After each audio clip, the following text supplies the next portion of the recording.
Over the next 2 weeks Vivienne continued her quiet ritual. Some nights she'd leave her shoes discarded near the sofa to see if he'd move them aside. He always did, placing them neatly by the wall. Once she dropped a pen on the carpet. By morning it was set gently on her desk, aligned with her notebook. He treated every object with reverence, as if each item in her office, even the trash, was part of someone's dignity. Her curiosity about him deepened into a pull she couldn't quite explain. She found herself looking forward to those late night hours, waiting for the sound of the janitor's cart rolling across the marble floor. Her assistants began noticing she stayed later than usual, but no one dared question her. One evening, after another marathon of pretending to sleep, Vivienne broke her own rule. The boy had once again placed the blanket over her, dimmed the lights, and moved silently toward the hallway. She opened her eyes. "Wait,"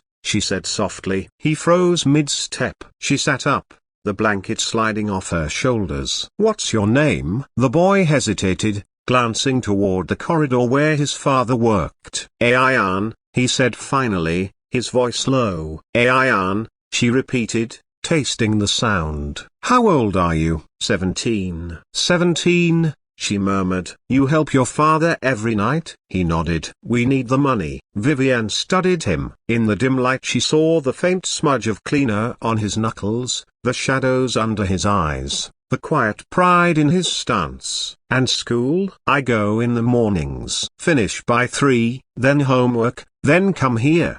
"Do you sleep?"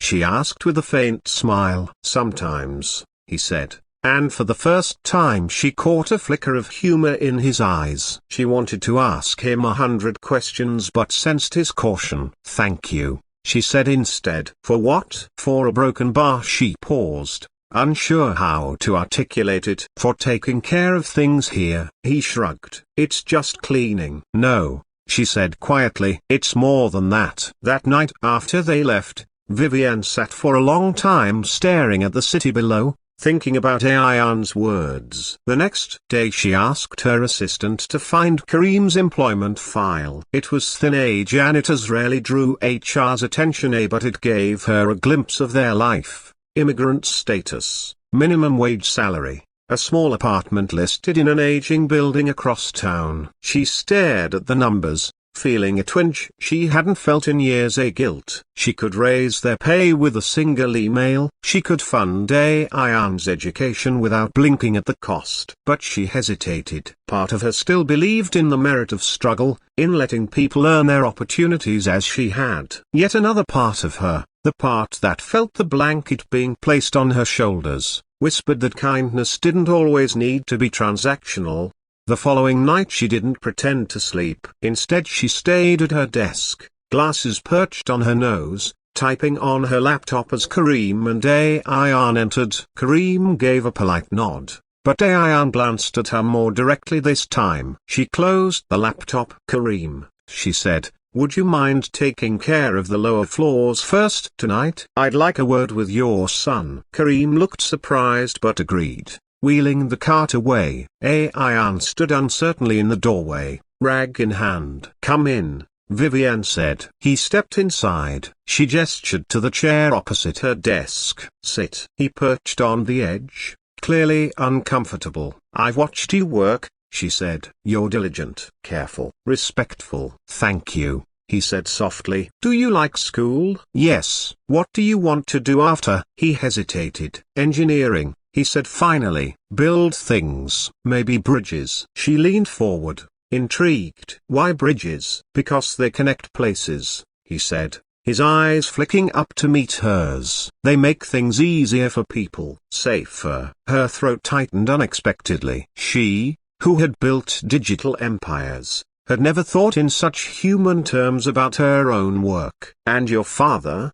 she asked. "He wants me to have a better life than he had." Vivienne looked at him for a long moment. "What you've been doing, the way you treat this space, it's rare. Most people don't show that kind of care when no one's watching." He looked embarrassed. "It's just the right thing to do." She smiled faintly. Exactly. That night, after Kareem and Ayan left, Vivienne made a decision. She drafted an internal memo to create a scholarship fund for children of maintenance staff. Starting with Ayan, she added a quiet clause to triple Kareem's salary and grant him full health benefits. She didn't announce it publicly. She simply sent it to HR with her executive authority stamped at the bottom. But she didn't stop there. Over the following weeks she began spending more time talking to Ayan during his breaks. She learned about his favorite books, his struggles with calculus, his dreams of one day designing structures in earthquake zones to save lives. She listened more than she spoke,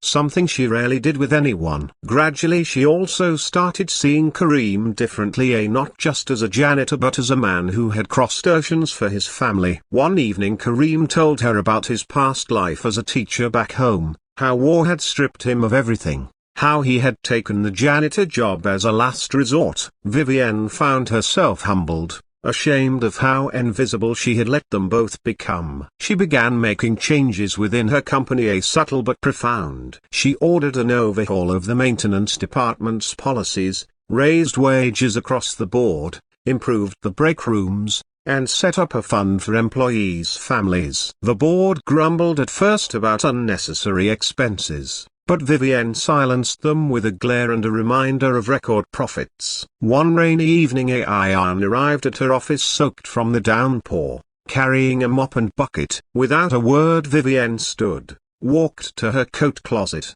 and handed him a spare umbrella. "For next time," she said. He smiled shyly. "Thank you." Something inside her softened further. But even as she extended her help, she was careful not to smother his dignity. Ayan continued working his shifts, continued studying, continued striving. She gave him opportunities but not shortcuts. He earned every inch of progress, and she admired him all the more for it. Months passed. The city's skyline turned from winter grey to spring gold. Ayan finished his final school exams and came to work that night with a quiet glow on his face. "I got accepted," he said as he emptied a bin. Vivienne looked up. "Accepted? State University," he said, holding up the letter like a trophy. "Engineering program." She stood and walked around her desk, surprising even herself. She hugged him. For a moment he froze, then awkwardly hugged her back. "That's wonderful," she said, pulling away. "You earned it." He nodded, eyes shining. "Couldn't have done it without a broken bar," he trailed off. "Without what?" she prompted. He smiled. "Without the blanket," he said, half joking. She laughed, a sound so rare in her office that even she was startled by it. That night, after they left, she sat alone in the office thinking about the bridges Ayan would one day build. Bridges of steel, yes, but also bridges of humanity, like the one he had unwittingly built in her heart. Vivienne had started her experiment expecting to expose weakness or opportunism. Instead she had found integrity, kindness, and a mirror reflecting her own loneliness. The boy who had once been invisible to her had reminded her of something she had nearly forgotten, the quiet power of selflessness. And in the process, he had changed her.